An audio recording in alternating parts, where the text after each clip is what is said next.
नमस्कार, आप सभी का स्वागत है मेरे चैनल बोई केमिस्ट्री में। आज अपन पढ़ रहे हैं चैप्टर 4 में एमओटी, ठीक है, मॉलिक्यूलर ऑर्बिटल थ्योरी। ठीक है, इसको मुलिगन के द्वारा दिया गया था, ठीक है, पॉलिंग और मुलिगन ने दी थी इस थ्योरी को। और इस थ्योरी को अपन पढ़ रहे हैं तो सबसे पहले स्टार्टिंग में इसके कुछ टॉपिक पढ़ेंगे, देन अपन पता करेंगे कि यहाँ पे मॉलिक्यूलर ऑर्बिटल्स का जो फॉर्मेशन है वो किस तरीके से होता है, और उसके बाद अपन आगे का पार्ट पढ़ेंगे अपने, जिसमें अपन मॉलिक्यूलर ऑर्बिटल डायग्राम पढ़ेंगे। ठीक है, तो स्टार्ट करते हैं एमओटी के कुछ postulates. According to MOT, molecule जो होते हैं, ठीक है, मॉलिक्यूल में इलेक्ट्रॉन मॉलिक्यूलर ऑर्बिटल में प्रेजेंट रहते हैं और एटम्स में इलेक्ट्रॉन एटॉमिक ऑर्बिटल में प्रेजेंट रहते हैं। ये इसका फर्स्ट पोस्टुलेट है। मॉलिक्यूल्स में इलेक्ट्रॉन मॉलिक्यूलर ऑर्बिटल में प्रेजेंट रहते हैं और ये मॉलिक्यूलर ऑर्बिटल जो होते हैं वो एटॉमिक ऑर्बिटल के कॉम्बिनेशन से बनते हैं। Second thing, atomic orbital combine होते हैं, एटॉमिक ऑर्बिटल आपस में कंबाइन होते हैं, उनका लीनियर कॉम्बिनेशन होता है और उससे मॉलिक्यूलर ऑर्बिटल्स बनते हैं। ठीक है, एटॉमिक ऑर्बिटल आपस में क्या होंगे, कंबाइन होंगे और उससे मॉलिक्यूलर ऑर्बिटल जनरेट होंगे। उसके बाद थर्ड पॉइंट है कि एटॉमिक ऑर्बिटल्स में जो इलेक्ट्रॉन होते हैं वो मोनोसेंट्रिक होते हैं। मोनोसेंट्रिक का मतलब उनके ऊपर सिर्फ और सिर्फ उस एटम के न्यूक्लियाई का इफेक्टिव न्यूक्लियर चार्ज वर्क करता है या अट्रैक्शन फोर्स वर्क करता है। अपने को पता है कि कोई भी एटम होता है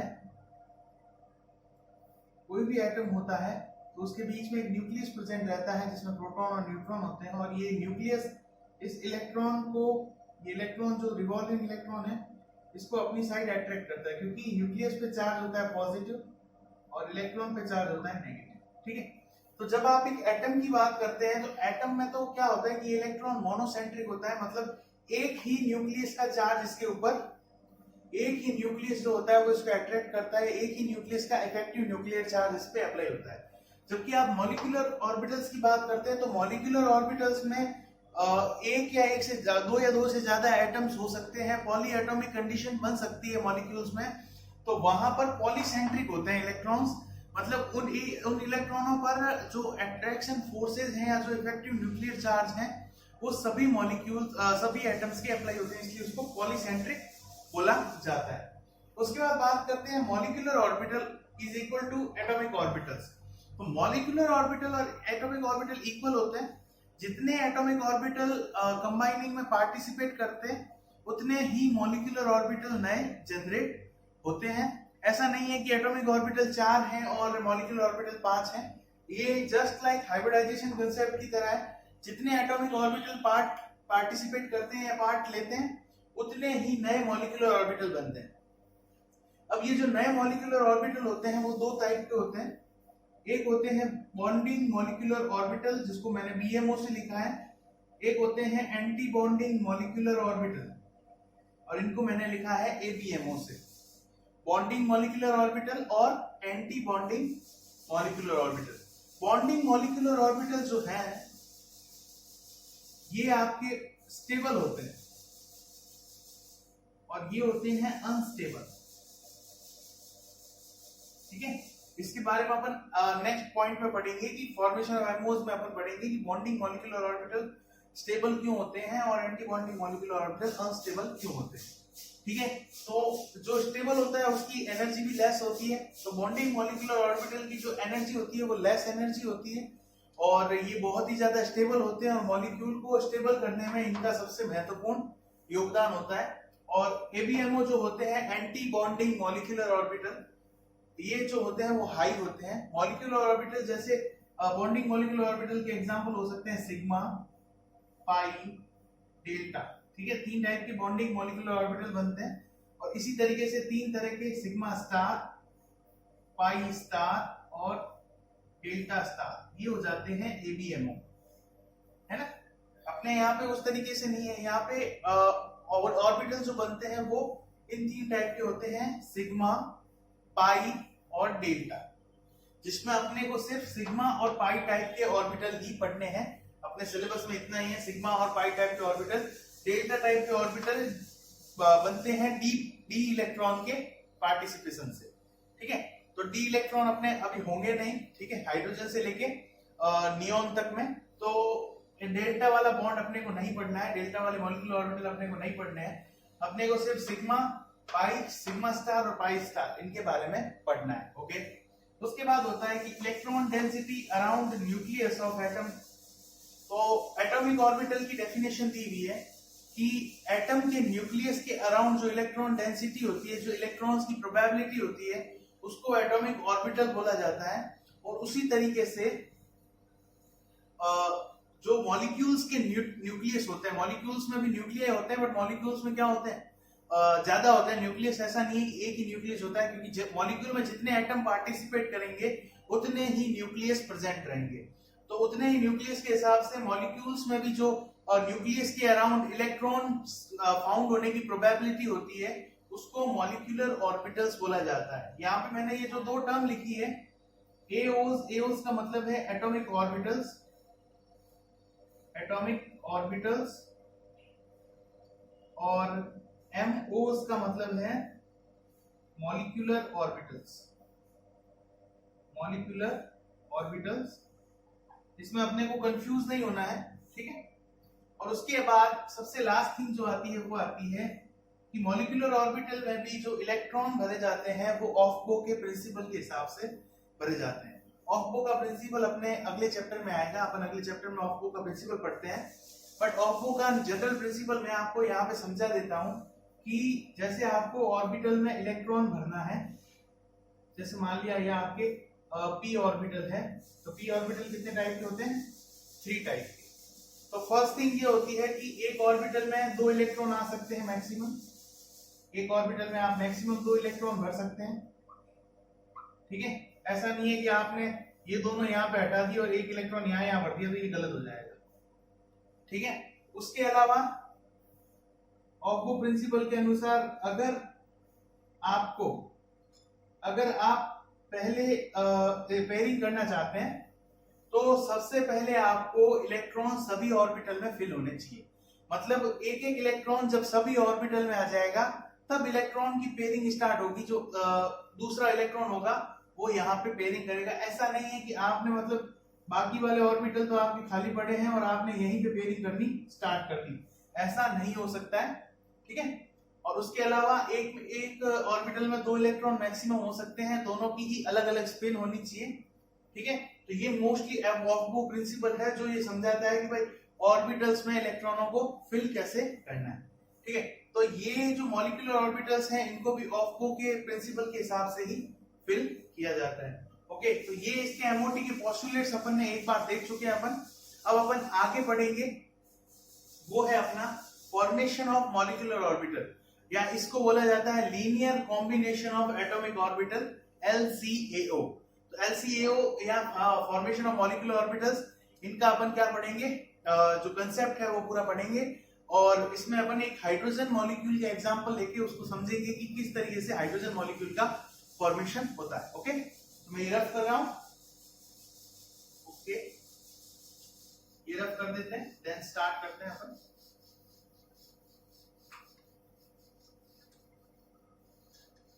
अगर आपको इसमें कोई डाउट आता है तो आप आराम से पूछ सकते हैं कमेंट सेक्शन में, कोई प्रॉब्लम नहीं है, ठीक है। चलो भाई स्टार्ट करते हैं। Formation of molecular orbital. तो ये स्टार्ट करने से पहले सबसे पहले अपने को एक थिंग जाननी है, वो थिंग है कि इलेक्ट्रॉन जो होता है वो 2 नेचर शो करता है। इलेक्ट्रॉन 2 तरह के नेचर शो करता है। इलेक्ट्रॉन को पार्टिकल भी माना जाता है और इलेक्ट्रॉन का वेव नेचर भी शो होता है, ठीक है। तो इलेक्ट्रॉन 2 तरह के नेचर शो करता है, ठीक है। और उसको इलेक्ट्रॉन का जो वेव नेचर है उसको समझाने के लिए एक साइंटिस्ट थे श्रोडिंगर नाम के, उनकी वेव इक्वेशन दी गई थी जो कि अपने क्वांटम मैकेनिक्स में आती है। तो ये सारे नाम जो है वो उनसे अभी अपने को कुछ नहीं लेना, अपने को सिर्फ इतना समझना है इलेक्ट्रॉन 2 तरह के नेचर शो करता है। इलेक्ट्रॉन को पार्टिकल की फॉर्म में भी इस तरीके से भी रिप्रेजेंट किया जा सकता है और वेव फॉर्म में इस तरीके से भी रिप्रेजेंट किया जा सकता है। तो अपने को यही मान के चलना है। और जब अपन इसका linear combination of atomic orbitals पढ़ेंगे तब अपन क्या मानेंगे कि वहां पे अपन एटॉमिक ऑर्बिटल को मानेंगे वेव फंक्शन साइन, इसको बोला जाता है साइन। तो तो यहाँ पे अपन वेव फंक्शन या साइन मानेंगे और उसके बाद उसके सब्सट्रैक्शन या एडिशन से किस तरह के ऑर्बिटल बन सकते हैं उनके बारे में चर्चा करेंगे। ओके, तो linear combination of atomic orbital start करते हैं। इसमें सबसे मेन जो बेस्ट मुद्दा है वो है कि यहाँ पे इलेक्ट्रॉन का जो वेव नेचर है उसको लिया जाता है। ठीक है, इलेक्ट्रॉन के वेव नेचर को कंसीडर किया जा रहा है और श्रोडिंगर वेव इक्वेशन के हिसाब से यहाँ पे अपन एटॉमिक ऑर्बिटल्स को लीनियरली कंबाइन करते हैं। ठीक है, लीनियर कॉम्बिनेशन बताते हैं। जैसे सपोज अपन यहाँ पे एक एग्जांपल ले लेते हैं हाइड्रोजन मॉलिक्यूल का। ठीक है, हाइड्रोजन मॉलिक्यूल का एग्जांपल ले लेते हैं और अपन क्या करते हैं कि हाइड्रोजन मॉलिक्यूल में क्या होते हैं, हाइड्रोजन एटम्स होते हैं। तो मैंने ये दो तरह के हाइड्रोजन एटम बना दिए, हाइड्रोजन ए और हाइड्रोजन बी। ठीक है, अब मैं इस हाइड्रोजन ए को किससे रिप्रेजेंट कर देता हूं, साइन ए से। ओके, मैं इस हाइड्रोजन ए को रिप्रेजेंट कर देता हूं साइन ए से और इसके हाइड्रोजन बी के जो एटॉमिक ऑर्बिटल हैं उसको रिप्रेजेंट कर देता हूं साइन बी से। मैंने क्या किया, मैंने यहाँ पे जो एटॉमिक ऑर्बिटल है, एटॉमिक ऑर्बिटल में इलेक्ट्रॉन प्रेजेंट है, तो एम्पलीट्यूड ऑफ इलेक्ट्रॉन जो है वही ये वेव फंक्शन है। और मैंने क्या किया यहाँ पे कि इसका जो एटॉमिक ऑर्बिटल है उसको मैंने रिप्रेजेंट कर दिया साइन ए से और इसका जो एटॉमिक ऑर्बिटल है उसको मैंने रिप्रेजेंट कर दिया साइन बी से। अब बात ये होती है कि यहाँ पे मॉलिक्यूलर ऑर्बिटल फॉर्मेशन कैसे होगा। मॉलिक्यूलर ऑर्बिटल फॉर्मेशन को जैसे अपन शो करते हैं तो मॉलिक्यूलर ऑर्बिटल फॉर्मेशन शो किया जाता है साइन ए प्लस माइनस साइन बी। मतलब एटॉमिक ऑर्बिटल्स के एडिशन से भी मॉलिक्यूलर ऑर्बिटल बनते हैं और एटॉमिक ऑर्बिटल के सब्सट्रैक्शन से भी मॉलिक्यूलर ऑर्बिटल बनते हैं।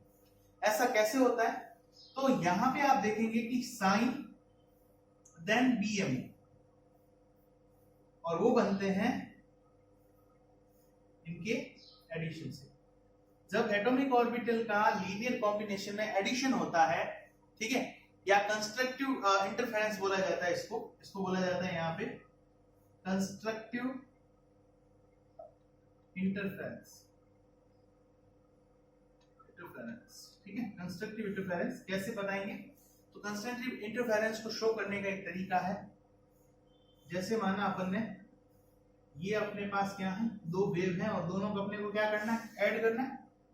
ठीक है, हाइड्रोजन के जो एटॉमिक ऑर्बिटल फर्स्ट की वेव है वो क्या है, वो भी इस तरीके से है प्लस और माइनस, और बी की भी वेव कैसी है, प्लस और माइनस। तो ये दोनों वेव जब ऐड होगी तब यहाँ पे क्या होगा कि जो ये प्लस वाला मैग्नीट्यूड है वो भी बढ़ जाएगा और नेगेटिव वाला मैग्नीट्यूड है वो भी बढ़ जाएगा।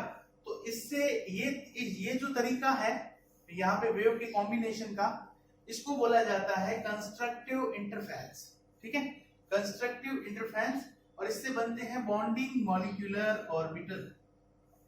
बॉन्डिंग मॉलिक्यूलर ऑर्बिटल, या फिर इसको इस तरीके से भी समझा जा सकता है, जैसे ये हाइड्रोजन के दोनों के s ऑर्बिटल और दोनों ही ऑर्बिटल आपस में जुड़ के एक बड़ा ऑर्बिटल बनाते हैं। ठीक है, इसको बोला जाता है कंस्ट्रक्टिव इंटरफेरेंस। और यहाँ पे ये दोनों ही एटॉमिक ऑर्बिटल कंबाइन हो गए हैं और उन्होंने जो नया ऑर्बिटल बनाया है वहां पे इलेक्ट्रॉन्स का एम्पलीट्यूड ज्यादा है। ठीक है, बड़ा साइज होता है और इसको बोला जाता है बॉन्डिंग मॉलिक्यूलर ऑर्बिटल। उसके बाद आती है एंटी बॉन्डिंग मॉलिक्यूलर ऑर्बिटल, जिनकी हायर एनर्जी वाले जो बॉन्डिंग मॉलिक्यूलर ऑर्बिटल है वो कैसे बनते हैं, तो वहां पे सब्सट्रैक्शन होता है, subtraction of these wave functions form anti bonding molecular orbital. और वो क्या रहा है, यहाँ पे लीनियर कॉम्बिनेशन ही हो रहा है, पर जो ये सब्सट्रैक्शन होता है उससे क्या बनते हैं, एंटी बॉन्डिंग मॉलिक्यूलर ऑर्बिटल्स बनते हैं। ठीक है, जैसे अपन यहाँ पे एक एग्जांपल ले सकते हैं, जैसे मैं आपको कोई भी दो p ऑर्बिटल को ऐड करके और उसका एंटी बॉन्डिंग ऑर्बिटल बना के दिखाता हूं। ठीक है, अपने पास जो एक्सिस है वो है अपने पास z। अब इस पे अगर z पे अगर pz ऑर्बिटल्स का कॉम्बिनेशन होगा तब तो बनना चाहिए सिग्मा, मतलब बॉन्डिंग मॉलिक्यूलर ऑर्बिटल। बट यहाँ पे अगर क्या होता है कि ये इंटरफेरेंस कुछ इस तरीके से होता है, जैसे मान लो ये दोनों आ गए और यहाँ पे ऊपर पॉजिटिव है, इसका ऊपर नेगेटिव है, इसका नीचे पॉजिटिव है, इसका नेगेटिव है, तो दोनों ही अपोजिट साइन आपस में जिस टाइम करेंगे कॉम्बिनेशन करेंगे तो यहाँ पे क्या बनेगा, AB है वो बनेगा। और ये एबीएमओ को शो करने का तरीका कैसे होगा, इस तरीके से 1 2 3 4, ये पॉजिटिव नेगेटिव पॉजिटिव नेगेटिव, और ये वाला बीच वाला जो पॉइंट है इसको बोला जाता है नोड। ये नोड एक ऐसा पॉइंट होता है जहां पर इलेक्ट्रॉन प्रेजेंट होने के चांसेस 0 के बराबर होते हैं, यहाँ पे 0 के बराबर होंगे, और ये एक तरह का क्या है, पाई एंटी बॉन्डिंग ऑर्बिटल। ठीक है, तो ये इस तरीके से एंटी बॉन्डिंग ऑर्बिटल्स का फॉर्मेशन होता है। अगर अपन यहाँ पे भी देखते हैं तो इसको कुछ इस तरीके से शो किया जाता है, जैसे ये नेगेटिव से एक शो हुआ, एक पॉजिटिव से शो हुआ, तो ये नेगेटिव अलग से रहेगा और पॉजिटिव क्या रहेगा, अलग से रहेगा, और इसको बोला जाता है एंटी बॉन्डिंग मॉलिक्यूलर ऑर्बिटल। और ये बीच वाला जो प्लेन है इसको नोडल प्लेन बोला जाता है।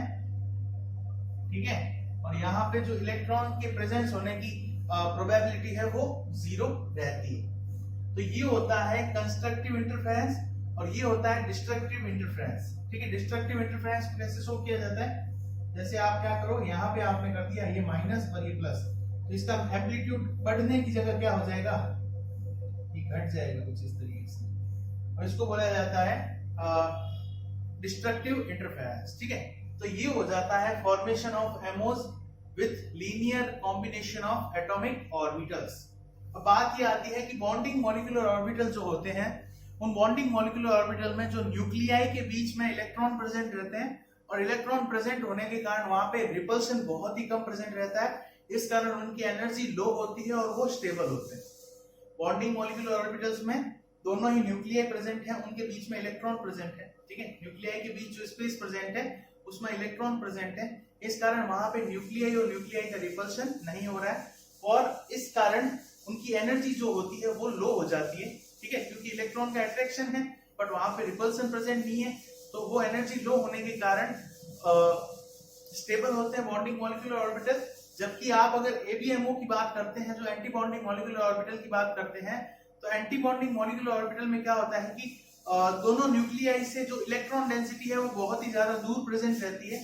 ठीक है, तो दूर प्रेजेंट होने के कारण वहां पे रिपल्सन प्रेजेंट होता है, और रिपल्सन होने के कारण ये एनर्जी में हायर होते हैं, इनकी एनर्जी हाई हो जाती है और ये अनस्टेबल हो जाते हैं। ओके, तो ये हो जाता है अपना linear combination of atomic orbitals. I think आपको समझ में आया होगा थोड़ा, और फिर भी अपन इसको एक मॉलिक्यूलर ऑर्बिटल डायग्राम से समझा सकते हैं।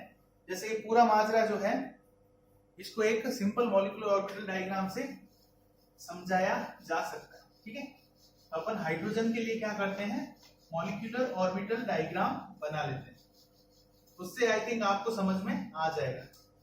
ओके, चलो यहाँ पे अपन मॉलिक्यूलर ऑर्बिटल डायग्राम बनाते हैं। ये कुछ इस तरीके से होगा, जैसे एक साइड अपने एनर्जी आ गई, और यहाँ पे मैंने एक ऑर्बिटल बनाया जो कि एटॉमिक ऑर्बिटल है हाइड्रोजन ए के लिए, तो इसको मैंने कैसे लिखा था, साइन ए से। यहाँ पे एक और ऑर्बिटल है जिसको मैंने लिखा है हाइड्रोजन बी के लिए, और इसको लिखा गया साइन बी से। ठीक है, अब यहाँ पे क्या हुआ कि इन दोनों का कॉम्बिनेशन हुआ, कॉम्बिनेशन होने से क्या हुए, दो नए ऑर्बिटल बन गए। ठीक है, ये दो नए ऑर्बिटल बने। एक ऑर्बिटल तो बना बीएमओ, तो बीएमओ किससे बना, कंस्ट्रक्टिव इंटरफेरेंस से, मतलब साइन ए प्लस साइन बी। जब इन दोनों का एडिशन हुआ तब बना बीएमओ, बॉन्डिंग मॉलिक्यूलर ऑर्बिटल। और उसके बाद यहां पे डिस्ट्रक्टिव इंटरफेरेंस, यहां पे क्या हुआ, इन दोनों का सब्सट्रैक्शन हुआ, और सब्सट्रैक्शन होने से क्या बना, एंटी बॉन्डिंग मॉलिक्यूलर ऑर्बिटल। एक बात आप हमेशा याद रखें, जब भी दो एटॉमिक ऑर्बिटल पार्टिसिपेट करेंगे तो एक वहां पे बनेगा बॉन्डिंग और एक बनेगा एंटी बॉन्डिंग। अब इस हाइड्रोजन के पास भी एक इलेक्ट्रॉन है, इस हाइड्रोजन के पास भी एक इलेक्ट्रॉन है, तो दोनों इलेक्ट्रॉन पहले कहां भरे जाएंगे, यहां। ठीक है, अगर इसके बाद भी इलेक्ट्रॉन और आते हैं तो वो इसमें भरे जाएंगे। तो ये होता है मॉलिक्यूलर डायग्राम, जिसमें ये दोनों साइड जो है वो तो दी हुई है एटॉमिक ऑर्बिटल्स की, और बीच वाली जो दोनों साइड, बीच वाली जो साइड्स हैं या बीच वाला जो ये पूरा पोर्शन है, ये मॉलिक्यूलर ऑर्बिटल्स को शो करता है। आपको समझ में आया होगा आई थिंक, फिर भी आप कोशिश करें इसको समझने की एक बार। ठीक है, तो अपन अब नेक्स्ट वीडियो में मिलते हैं विथ न्यू कंसेप्ट, जिसमें अपन पढ़ेंगे बॉन्ड ऑर्डर, और type of molecular orbitals, and उसके बाद अपन इस तरीके के मॉलिक्यूलर ऑर्बिटल डायग्राम्स पढ़ेंगे, मोस्टली 10 मॉलिक्यूल्स के। Okay, thank you. वीडियो को लाइक कीजिए, शेयर कीजिए एंड सब्सक्राइब कीजिए चैनल को। मिलते हैं आपसे नेक्स्ट वीडियो में।